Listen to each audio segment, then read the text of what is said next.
Well, uh, I'll start by acknowledging both of you, Barry and Harmon. I know how intense these past few weeks have been for both of you. The juggling act, the balancing act with so many priorities, other commitments, and not to mention the time that you miss from family. And now coming together to give even more of yourself to other men who are on a journey to build their own sacred brotherhoods. That is a measure of expansiveness or infinity that you are. You're like an infinite fountain that never dries up. You just continue giving when humanity is asking. So great. Just want to acknowledge that spirit because I know embodying that spirit itself is the greatest expertise. That there is nothing additional needed in holding space for other men in brotherhoods. So that itself is a great lesson, isn't it, for anybody who is apprenticing to start their own sacred brotherhoods. So just want to honor both of you. So much. Thank you, Sujith. Yeah. There's a mirror sitting here towards you. Oh.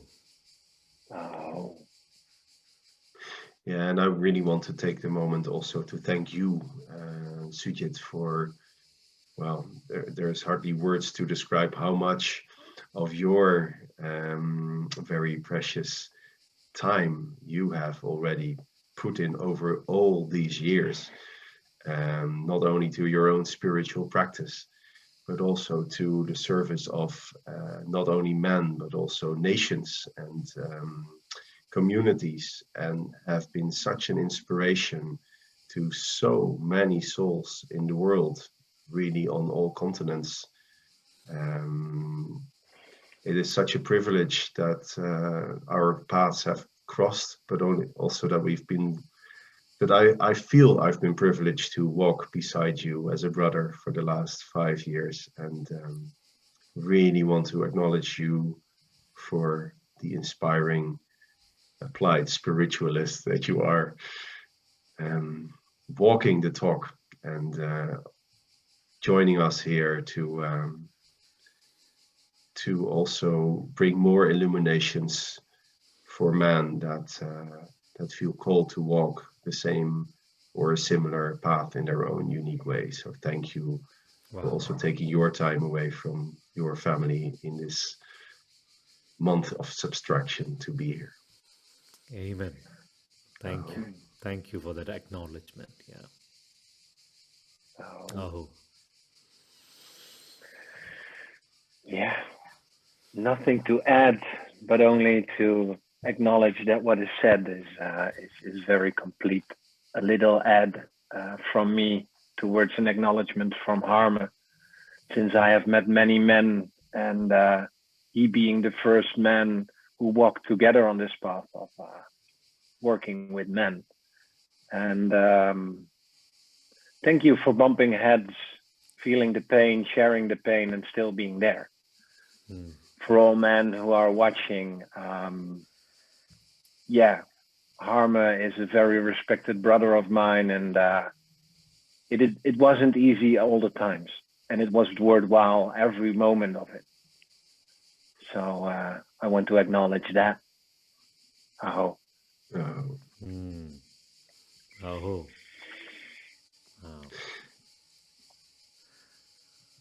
Wow. Your authenticity is a beacon, Barry.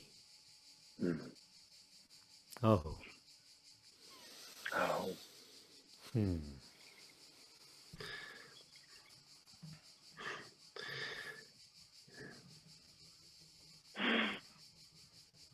To make a bridge to this fireside chat, which we started our trees because many questions arise during a Sacred Brotherhood training.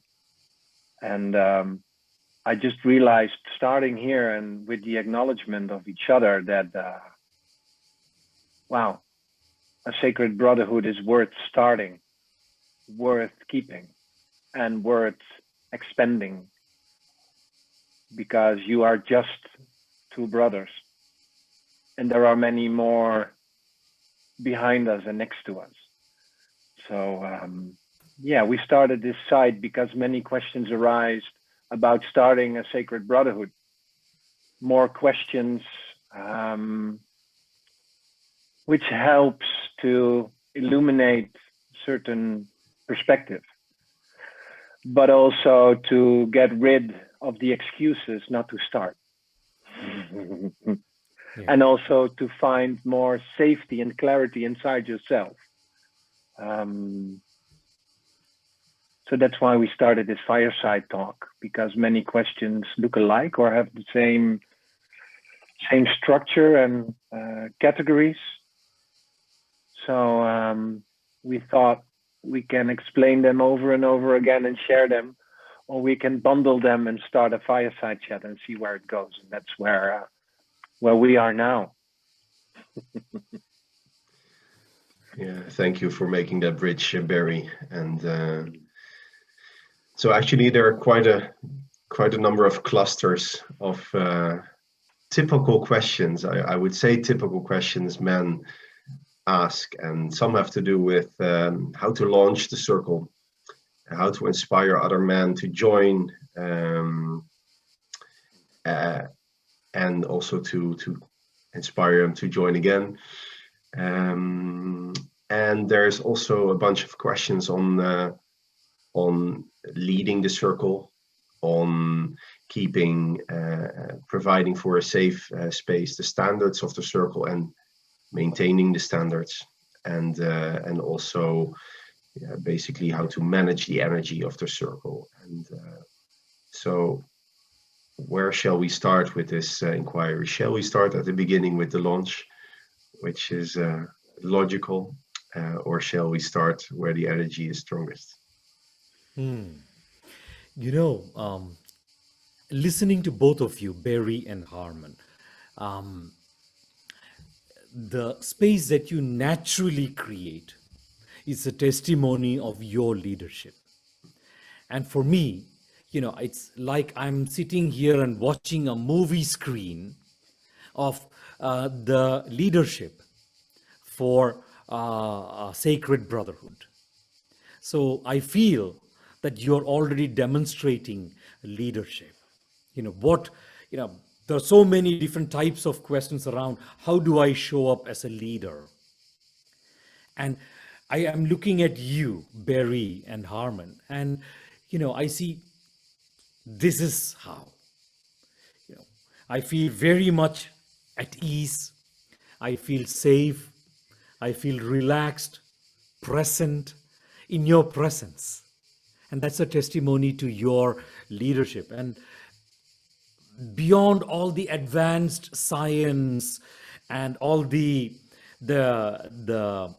little gambits and do's and don'ts and tips and tricks that men can learn, the energy that you radiate it's really that easy for me to think in terms of who is a great leader of a sacred brotherhood.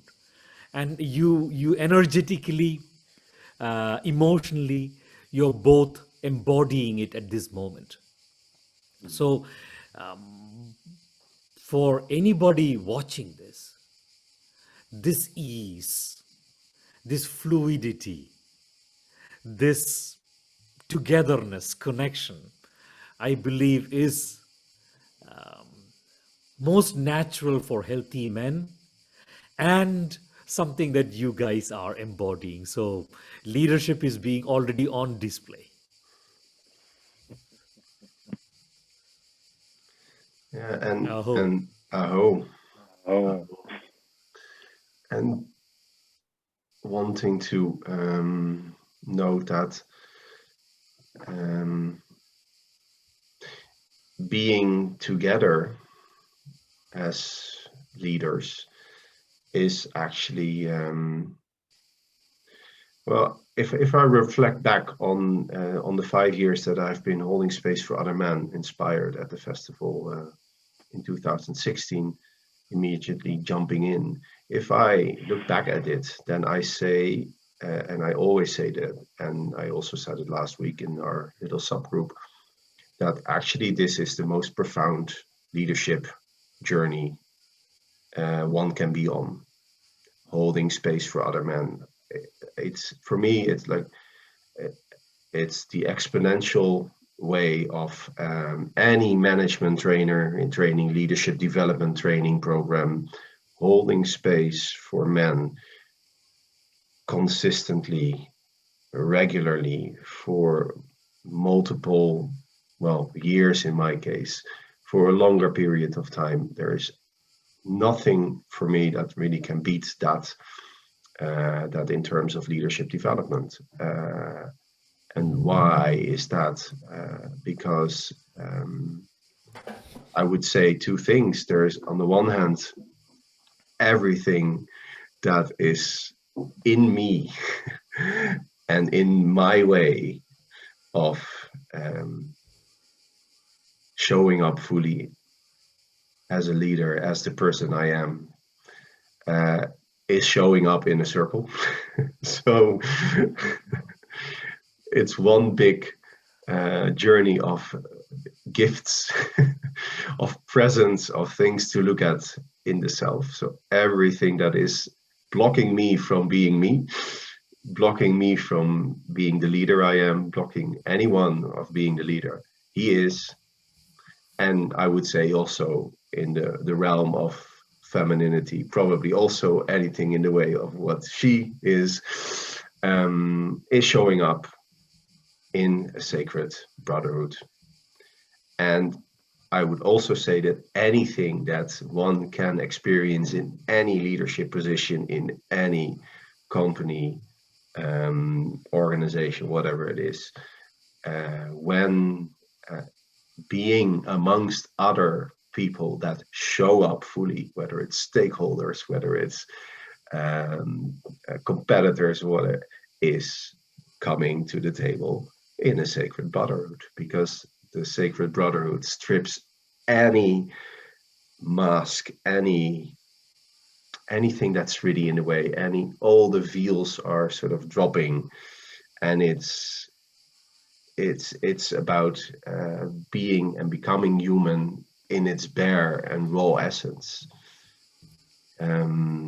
So 5 years of walking that path, there is nothing, no management expensive leadership program that can beat that. To me, at least. Wow. Yeah. Aho. Oh.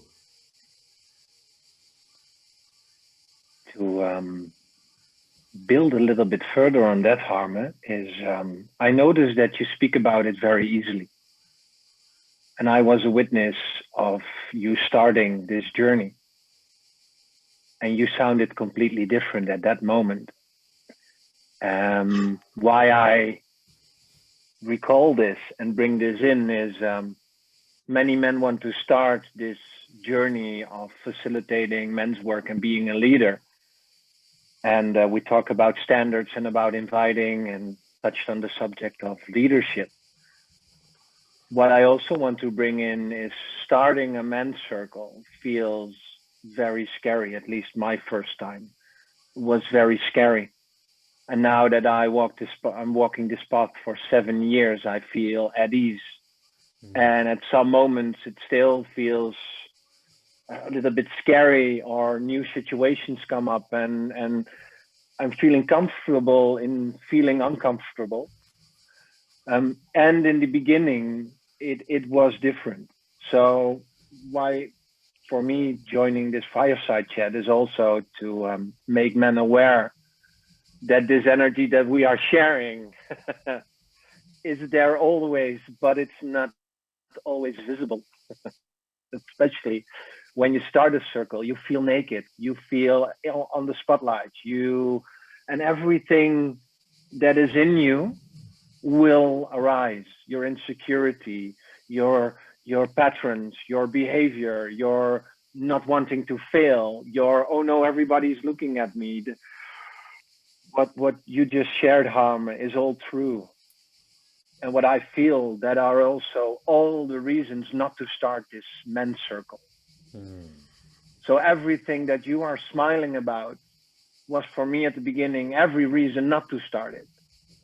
Because it is wonderful to listen to other men, but there's only one way to make your circle safe, at least from my perspective. And that is when I show up fully with everything that I am, everything that I have, and everything that I haven't, and everything that I am not. Only then it will become safe. And that's very beautiful and very, very scary in the beginning. Wow. Oh, I love, the testimony you're making, Harmen, you were referring to becoming human. And Barry, you were referring to, showing up fully as who I am. It is, if there is one takeaway for the participants in their leadership, let it be this one. And I'm reminded when I listen to you, Barry, in my spiritual tradition, the leaders, they come as elders. They don't come as, the standard leaders. And these leaders, the best ones, they're basically just custodians of the standards, the sacred standards of the space. They're custodians of the space. They're not custodians of the participants, the fellow brothers' realities. They're not custodians of, I have a responsibility to feel my fellow brothers, to make my fellow brothers feel good, or to deal with their emotions or judgments. Nothing like that. They don't take responsibility of each other's inner realities. They just show up as custodians of the space. And that's it. And that kind of helps them, in Harmen, your word, being human, remaining human. Or as Barry, you said, showing up fully as I am. They're not entangled or invested in what the other brothers would think and how the other brothers would judge me. Nothing. They are the most chilled out people. They'll come, they'll sip their stick, and that's what they do. They'll sit there for 2 hours just watching, gazing the fire. But they're not passive. They're not absent. They're like fully present to every word that gets uttered. And they are, as custodians of the standards, they always give the sign when a standard is violated. But standards, again, we'll come into that conversation a bit later around standards. So I'm automatically drawn to that persona of the leaders, the quote unquote, the leaders that I know who are incredible in holding space for other men. Oh. Oh.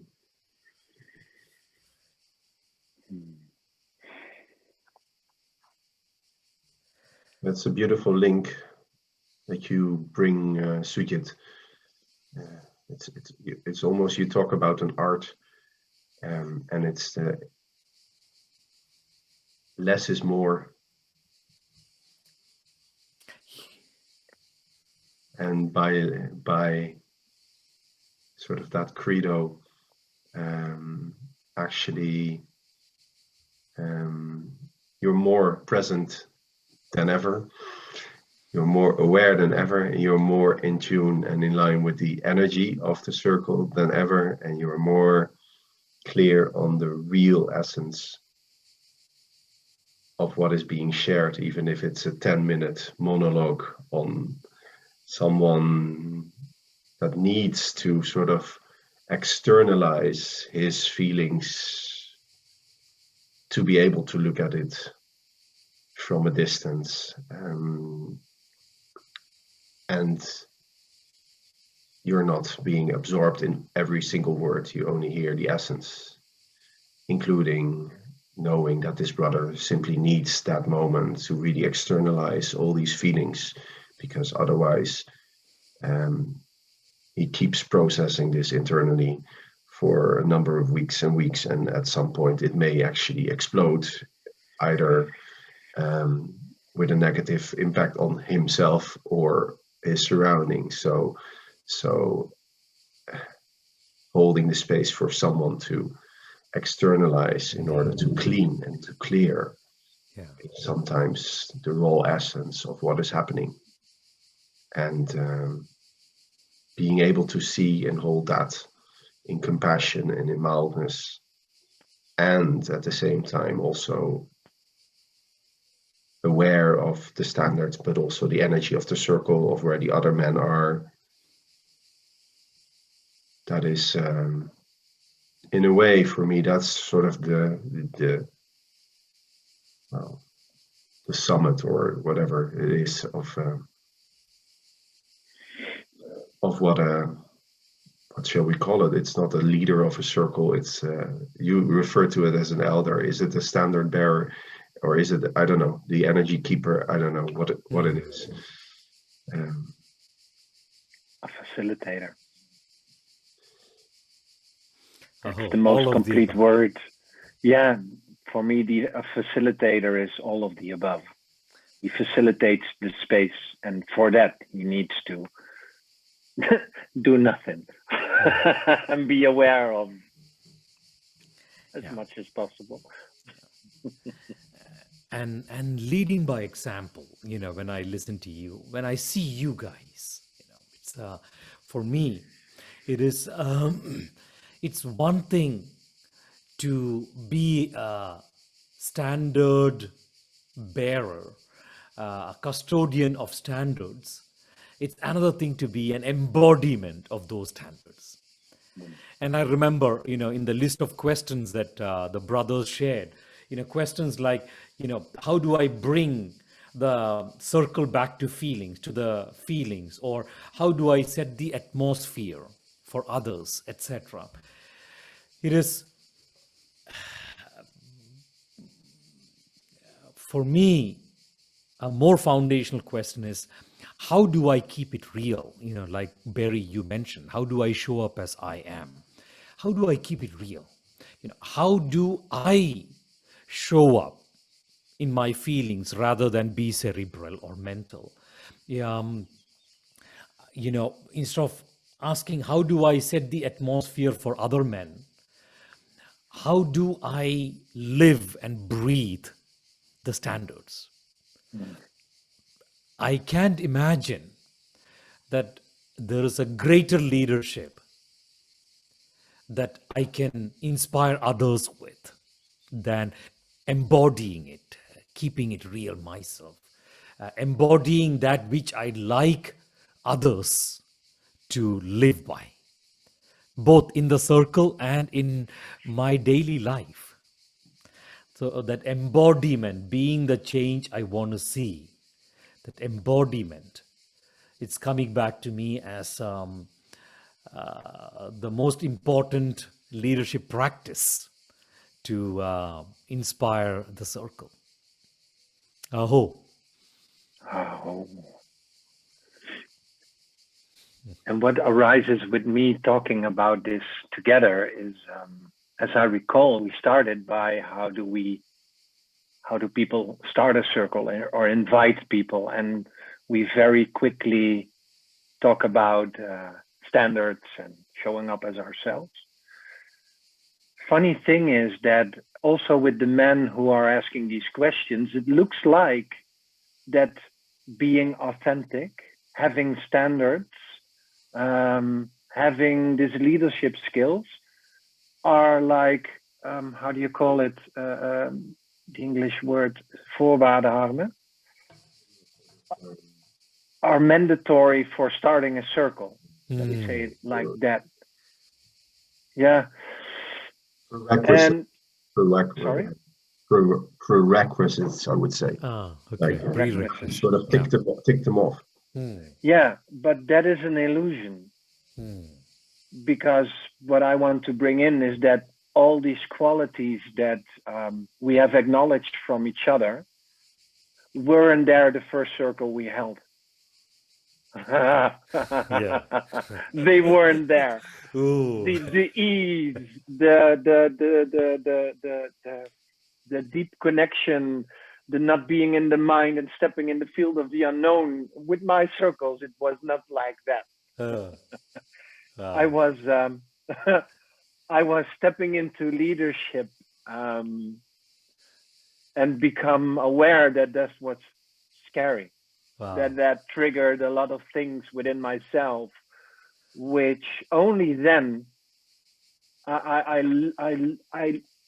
read many things.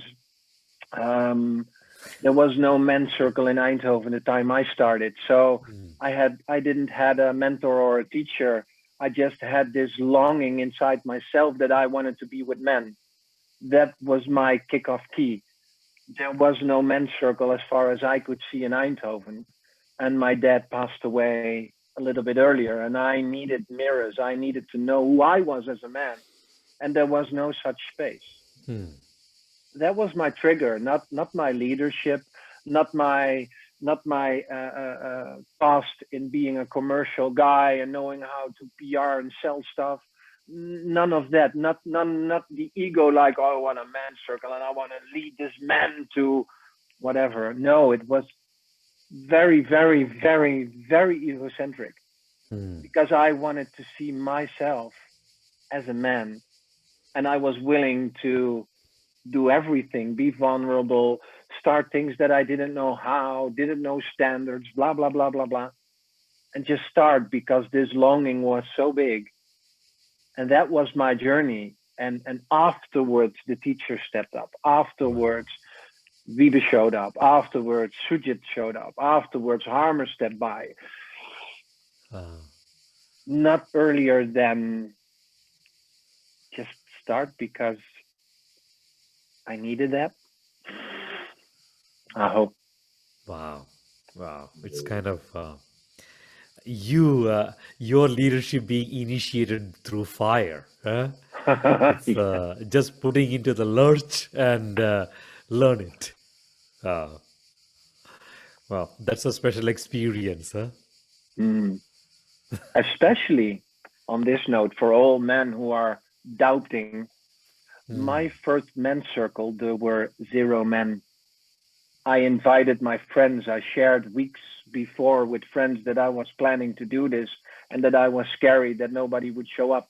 So I was putting it out there to make myself safe and to control that I would not be alone. And I was alone. I remember, Barry, a couple of times in my life, like when I was in my late teens, in my 20s, I've had situations where I've had a circle alone. And I can look back and say, like, that was the couple of my best circles. I had so much fun just being with myself. There was a fire. I lit the fire. I sat down. I held the stick. Sometimes I would put the stick down, take it back again, have a dialogue with myself, communicate to the fire or the universe. I remember the fun I've had having circles alone with myself. So, I'm a fan of that. So it's kind of like, there's even a little part of me who's like, what, this circle that I've invited, I hope nobody shows up. So I can have a quality time with myself. No electronic gadgets, nothing, just me sitting there gazing into the fire. Yeah. Yeah. Oh. Oh. I had one of those yesterday also that I actually wanted no one to show up, Oh, there you go. and people still showed up, and it became a beautiful There you go. moment. But no, I remember that fondly as well, and I think that is also for any man who. So the training, of course, for this man has already said if you feel the calling, so something is being stirred. There is something, and there's usually a catalyst for that, Yeah. because otherwise you wouldn't have been in that space where you feel that calling and where the dance start. And my dance was also a personal dance, so I really wanted to, having been inspired by seeing so many men at a festival dancing around the question what it is to be a man, and here I was thinking I was alone. Oh, That hidden cave, I was probably the only one really yeah. worrying about that, thinking about that. The rest of my colleagues or the rest of the people I hang out with surely didn't have those questions. I was Oh, probably that lunatic again, and here I wasn't. And yeah, indeed, my realization that I was actually longing for deeper conversations with brother, but didn't know how. I simply didn't know how. I also sort of blocked when standing at the schoolyard and sort of seeing my own discomfort and also seeing the discomfort or the actually the incapability on both sides basically of talking about something else than the holidays, the kids, the school, the work, whatever it is, talking about You forget the weather. the weather. Very important. So I noticed, I was sort of convinced that there must be another way there, and I was longing for it, and that's what I put in my invitational letter, and I had no expectations, and a week later there were 12 men. So somewhere I struck a chord, and I had no intention, no expectation, no idea of doing it for more than one time. I really set myself up for a one-time experiment. That was probably my sort of way of creating my own safety, and that it was already good with just one fire. wow. So and being so I felt surprised, challenged, grateful, and also a bit taken aback when men said, "Can we do this on a monthly basis?" And so I jumped in and said, "Okay, I'll do that." And yeah, that's where the journey started, including the moment where so many men appeared, including even my brother. And then the next month, no one, or so little that I canceled. And so I guess that the message of all of our sharings is actually it doesn't matter where you are, it doesn't matter in what state you are in, what really calls you to do this. That's your key, that's your entrance, that's where you start. And whatever, the more you think about it, basically, the less inclined you may be to do it. And you can't plan for anything, but the good thing is, and the mild thing is also, start exactly where you are with everything that there is and that there isn't. As long as you have that longing, whatever it is that's brought you here, and whatever it is that you would love to see happening for yourself, perhaps. That's the cue. That's the start, and the rest really emerges from there. And what I perhaps was most surprised with already in that first council is that everything that I think about what the other men will think is really in my head, and that there is an infinite bigger receptiveness with the men coming to the circle than I thought. there is infinitely more support for me being bold, taking that first step than I thought. So here I was coming also from a place of it has to be perfect, and how do I fill those 2 hours or 2.5 hours, having my first set of how to do this from Sujith, my document, but how to do it, how to actually do it. It was incredibly, well, the Dutch word is spannend, like also terrifying in a way. So here I have how it is to do, but how do I actually get through the time and get there, and what will they think, and the loving response from men who already chose to be there with me. There's so much in there. There's so much support, so much more than I could have imagined out there. So this is not a solo journey, even if it feels like that at this very moment, dancing back and forth in yourself, the listener to this conversation. You're already not alone. You are not alone. You are already being helped by the men currently around you, but also the man who will show up. Even the man that won't show up, there is support for your bravery, your courage.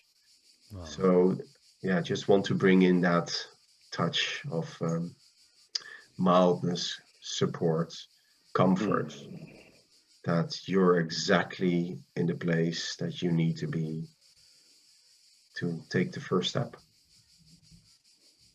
Wow. Oh, Um, Oh,